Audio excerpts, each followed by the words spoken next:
기억하고 역사하신다. 2006년을 시작하며 여러분에게 전한 그 말씀대로 야훼 하나님께 인생을 맡기는 새해를 시작하고 계십니까?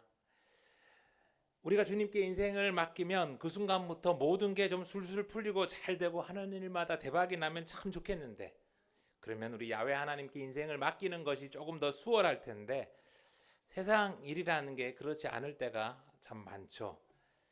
화요일에 아내와 아들을 데리고 울산에 내려갔어요. 다음 주 아버님 집을 이사를 해야 돼서 미리 내려가서 청소와 정리를 좀 한 거죠. 그런데 요즘 제가 이게 왼쪽 어깨가 이게 많이 좀 아파서 방학한 그 아들을 데리고 갔거든요. 백혈병에서 회복된 이후로 제가 노동을 거의 안 하며 살아가지고 그랬는데 이번에는 진짜 오랜만에 이틀간 빡센 노동을 했는데 정말 죽는 줄 알았습니다. 셋이서 뭘 버리고 또 버리는데 얼마나 많은지, 끝없이 분리수거를 하고 또 분리수거 안 된 것들을 쓰레기통에 이제 75리터 큰 거에다가 한 10대 개, 한 20개 정도 이렇게 버린 것 같아요. 와우, 얼마나 정리해야 될 게 많은지. 나이가 들수록 짐을 줄이며 살아야 된다는 그 교훈을 특히 저뿐만 아니라 우리 아들까지 깊이 가슴에 새기고 돌아왔어요. 여러분, 교회 뭐 자꾸 쌓아두면 안 됩니다. 하나님이 노아에게 만들라고 하신 방주는 배가 아니라 뭐라고 했죠? 테바, 상자라 했어요. 상자. 심판의 날 노아와 함께 동물들이 타야 할 생존 상자라 했어요. 방주는 노아의 식구들이 편하고 즐겁고 뭐 그러기 위해서 타는 크루즈 유람선이 아니었어요.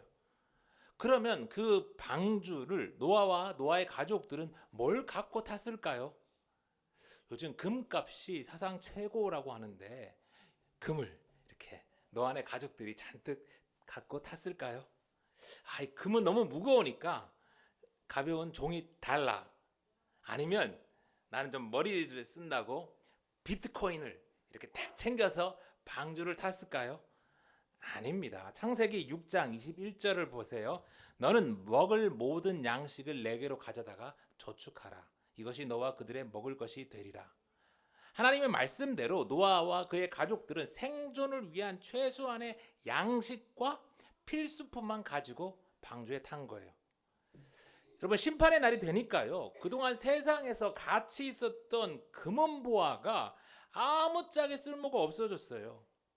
평소 그렇게 갖고 싶었던 에르메스, 샤넬, 2억 3억짜리 시계도 있더라고요. 시계, 페라리, 이런 자동차, 아무것도 갖고 탈 수가 없었어요. 다 포기해야 했습니다. 여러분, 노아와 가족들이 방주에서 무슨 쾌락을, 즐거움을 찾았을까요?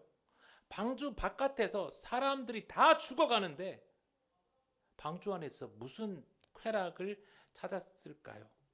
노아와 노아의 가족들과 동물들이 탄 그 방주는 내릴 날만을 기다리면서 그냥 하루하루를 버틴 거죠.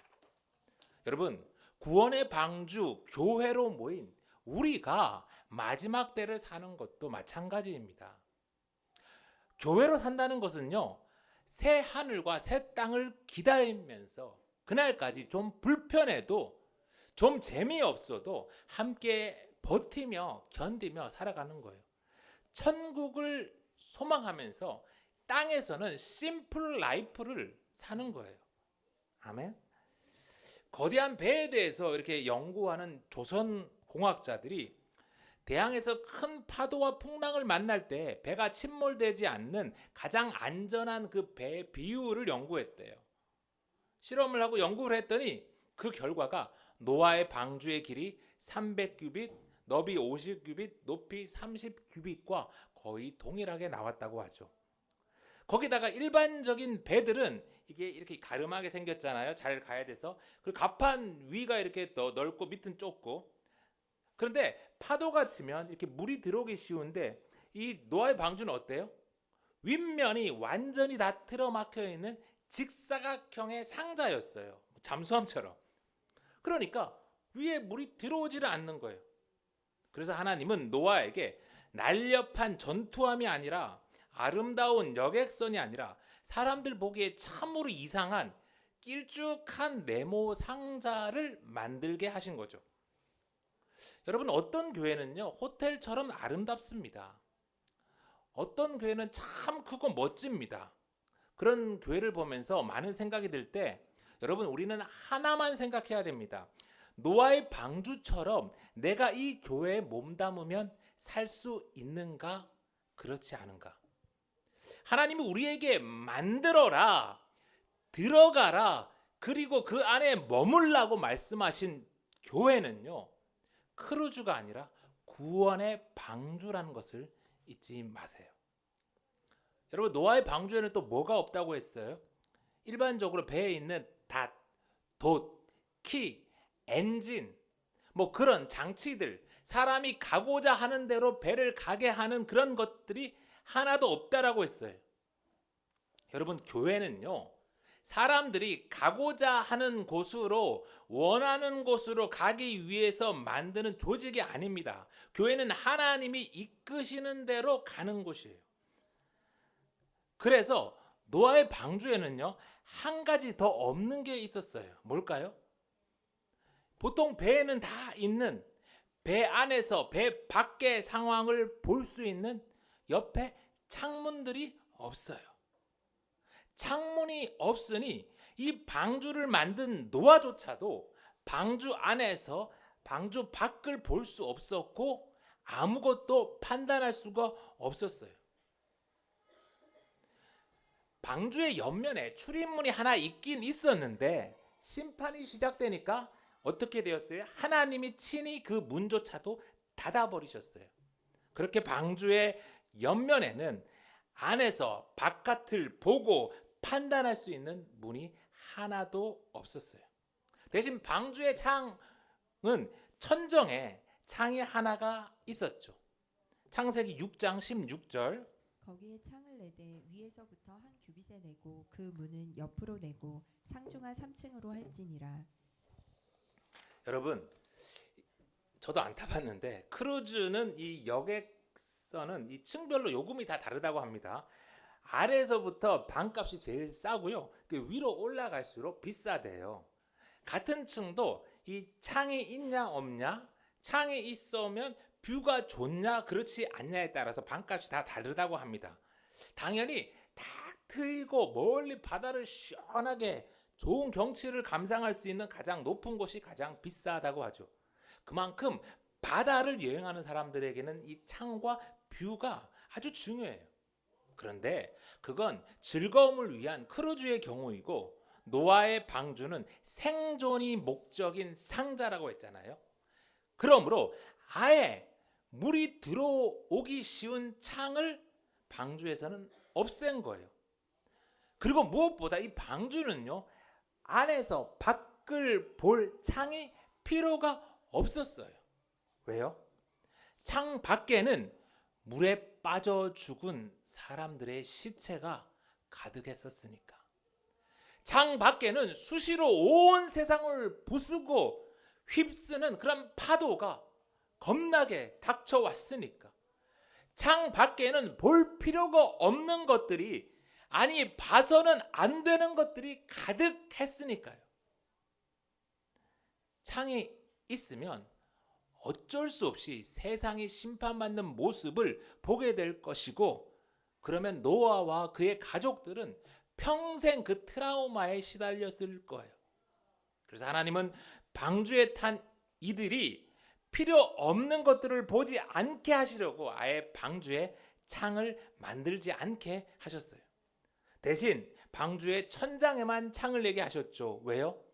심판의 날 방주 안에 있는 노아와 그의 가족들이 바라볼 것은 하늘이면 충분했으니까. 노아와 그의 가족들이 열린 창으로 들을 것은 하나님의 음성이면 충분했었으니까요. 그래서 하나님은 천장에 유일한 창을 내게 하시고 직사각형의 상자를 만들라 하셨고, 노아와 그 가족들은 그 하나님의 말씀을 그대로 준행, 듣고 순종함으로 구원을 받았어요. 여러분, 방주를 누가 만들었다고요? 노아와 그의 가족들이 100년간 고생하며 만들었죠. 얼마나 힘들었겠어요. 그런데요, 그 방주에는 노아와 그의 가족들만 타지 않았어요. 노아와 그의 가족들 외에 또 누가 탔어요? 하나님이 보낸 모든 들짐승과 가축들이 한 쌍씩 다 탔습니다. 여러분, 목사가 교회를 위해 누구보다 애쓸 거예요. 그러나 교회는 목사의 것이 아니라 하나님의 것입니다. 성도들은 교회의 주인 대신 하나님이 다 교회로 보내신 분들이죠. 목사가 아무리 수고를 오래 했어도 100년을 그렇게 지었어도 교회는 누구 것? 하나님의 것이에요. 그런데 최근에 한국에서 아주 유명한 설교가이자 베스트셀러로 존경받고 은퇴했던 박모모 목사님이 후임 담임 목사의 갈등 속에서 자기 아들을 부목사로 그만 데려오더니 결국 아들과 함께 내가 개척해서 나가겠다며 그동안 내가 교회를 키운 공로를 인정해서 40억을 달라고 이렇게 요청한 일이 있었나 봐요. 그래서 아주 시끄러워요. 평생 하나님의 열심을 그렇게 말해 놓고서는 왜 은퇴하시고 그러는지 정말 안타깝습니다. 교회가, 목사가, 성도가 자꾸 옆에 세상을 보고요, 자꾸 옆에 세상을 따라가면 망합니다. 침몰하는 거죠. 노아의 방주에는요, 노아의 가족들만 탄 게 아니라 하나님이 보낸 수많은 동물들이 함께 탔다고 했잖아요.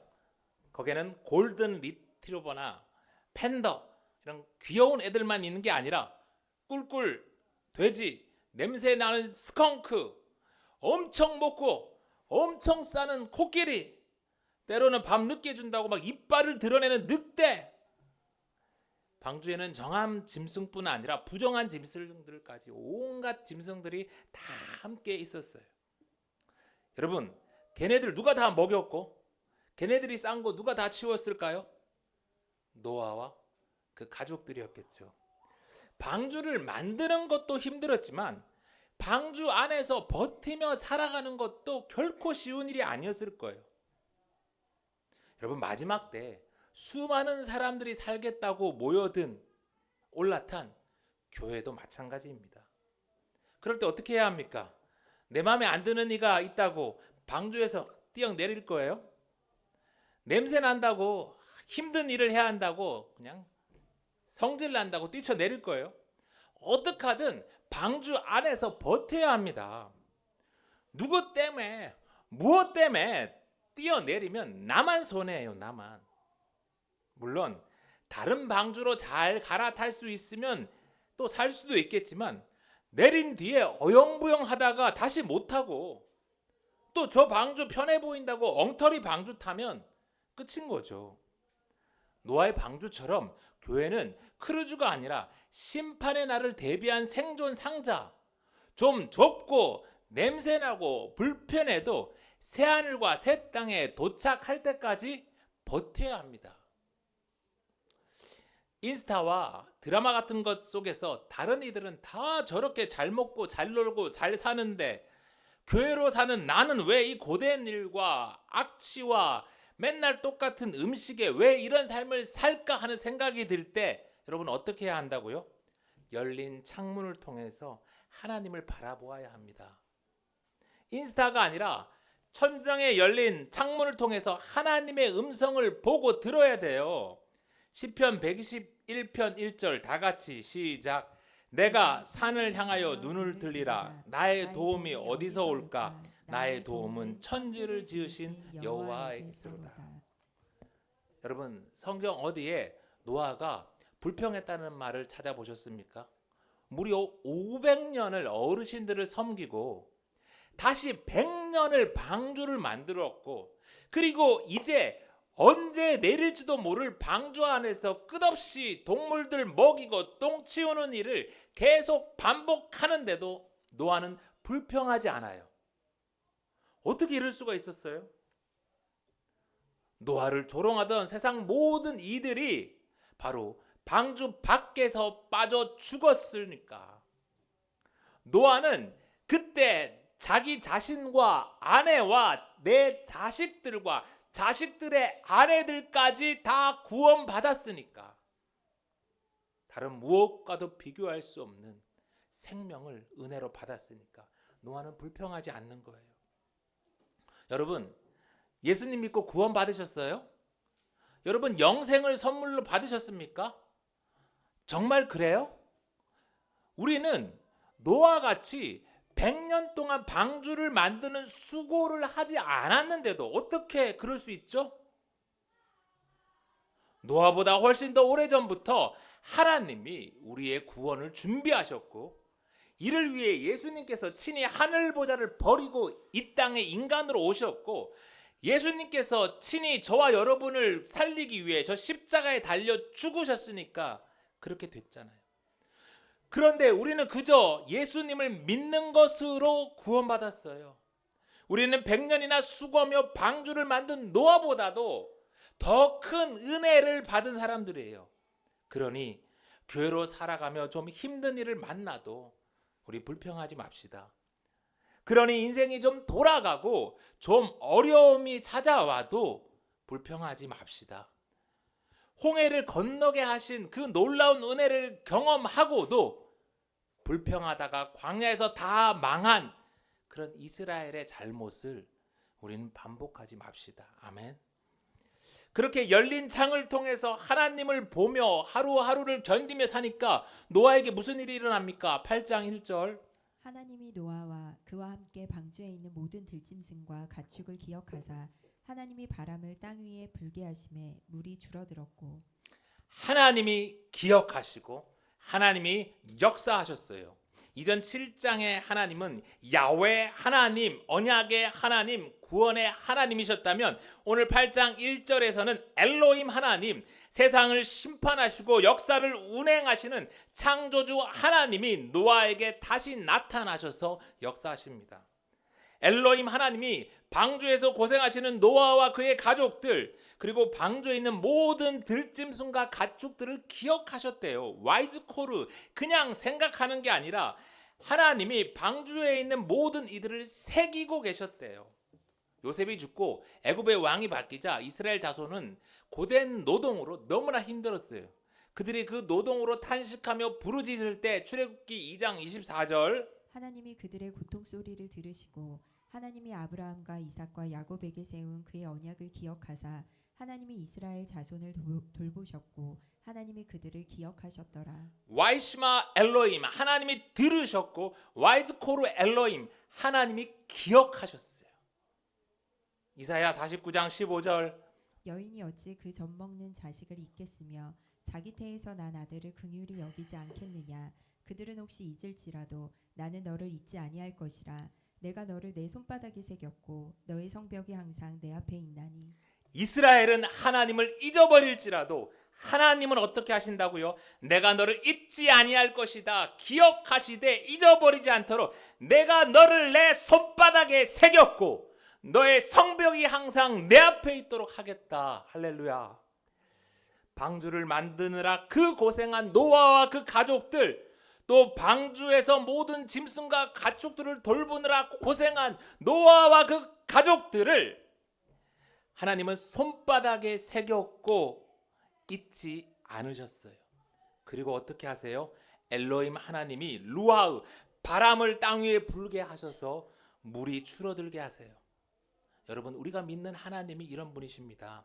고난당하는 우리를 잊지 않으세요. 모른 척하지 않으십니다. 우리의 울음, 눈물을 다 들으시고 우리를 손바닥에 새겨 기억하세요. 그리고 우리의 삶에 루아흐, 성령 하나님을 보내셔서 땅을 덮은 물들이, 우리의 삶을 덮은 고난들이 줄어들게 역사하세요.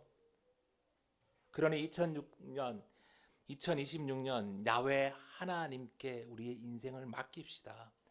하나님의 말씀을 준행합시다. 옆이 아니라 천정에 열린 창을 통해서 하나님을 바라보고 하나님의 음성을 들읍시다. 그리고 하나님의 때가 될 때까지 견뎌요. 그러면 우리를 기억하시는 하나님이, 우리를 손바닥에 새기시는 하나님이 우리를 위해 역사하십니다.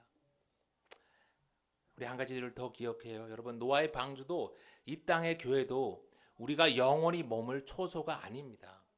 노아의 방주도 이 땅의 교회도 잠시 있다가 우리가 내릴 곳이에요. 우리가 영원히 거할 초소는 어디? 새하늘과 새 땅이죠. 천국이죠. 새하늘과 새 땅에 도착하면 더 이상 방주는 쓸모가 없어요. 필요가 없어요. 그러니 방주를 아름답게 건설하는데, 꾸미는데, 인테리어 하는데 우리가 온 힘을 쓸 이유가 없어요. 여러분, 교회가 할 일은 건물을 이쁘게 꾸미는 게 아니라 한 사람이라도 더 방주에 태워 살리는 것, 한 사람이라도 더 새하늘과 새 땅에 함께 데려가는 거예요. 아멘. 13절입니다. 601년 첫째 달 곧 그 달 초하룻 날에 땅 위에서 물이 거친지라 노아가 방주 뚜껑을 제치고 본즉 지면에서 물이 거쳤더니 둘째 달 21일 날에 땅이 말랐더라. 노아가 600세 되던 해 홍수가 시작되었죠. 40일간 쏟아진 비도 엄청난데 150일이라는 긴 시간 동안 계속해서 물이 불어납니다. 궁창 위에 있던 물들이 땅으로 다 쏟아졌고 땅 아래에 있던 지하수들이 다 땅으로 터져 올려나와 지상에 있는 모든 것들이 다 잠겼어요. 그 길고도 끝을 알 수 없던 물의 심판이 엘로힘 하나님께서 루바우 바람을 땅 위에 불게 하시자 비로소 멈추고 물이 줄어들기 시작하죠. 그런데 온 땅을 덮으니 물이 줄어드는데 얼마나 걸렸다고요? 다시 150일이 걸렸어요. 그냥 능력의 하나님께서 하루아침에 물을 확 줄어들게 하셨으면 좋을 텐데 물은 150일에 걸쳐서 천천히 불어난 것처럼 다시 150일에 걸쳐서 천천히 빠져나갑니다. 왜 그래요?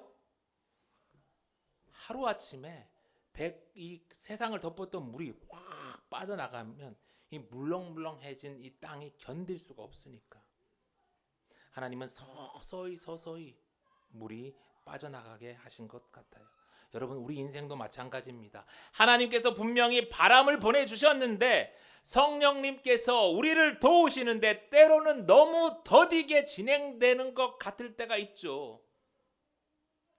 그러나 느리다고 하나님이 역사하지 않는 게 아닙니다. 하나님이 우리를 사랑하지 않는 게 아니에요. 너무 급하면, 너무 빠르면 연약한 우리가 다칠까봐, 망가질까봐 하나님은 때로 천천히 역사하십니다. 다시 70일 지면의 물이 마르고 사람이 내릴 수 있을 때까지 또다시 시간이 필요했어요. 노아와 그 가족들이 그 방주에서, 그 좁고 냄새나고 답답한 방주에서 얼마나 내리고 싶었을까요? 그래서 노아는요, 아마 식구들이 그렇게 보채겠죠. 까마귀를 보냅니다. 그리고 좀 있다 비둘기를 또 보냅니다. 그리고 또 비둘기를 또 보내요. 그런데 여러분, 노아가 언제 이 답답한 방주에서 내릴 수 있었나요? 비둘기가 감람나무 새 잎사귀를 물고 돌아와서 내릴 수 있었나요?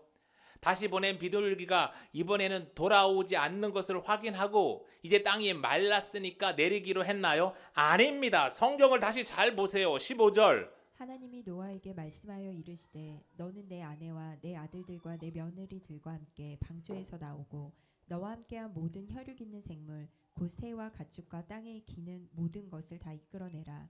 이것들이 땅에서 생육하고 땅에서 번성하리라 하시매.